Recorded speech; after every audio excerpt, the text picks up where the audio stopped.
Hey guys, welcome back to another quick snippet video. So today we're just going to be cleaning this seat with a drill brush on an impact drill.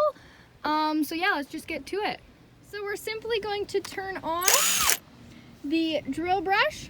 We have a vacuum hose attached here that we're just going to use to catch some of the dust. So let's get to it.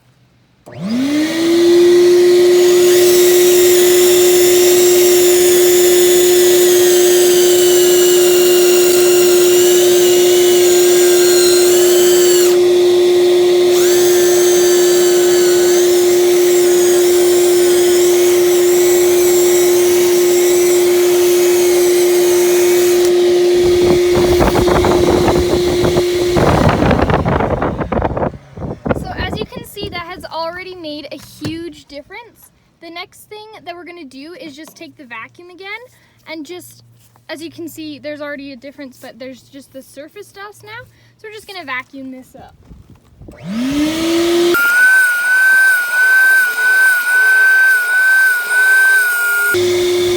So look at the huge difference this has made. So this is the original Dusty. This has the dust on the surface now from the brush, and this is the final product. Super clean, nice and fresh.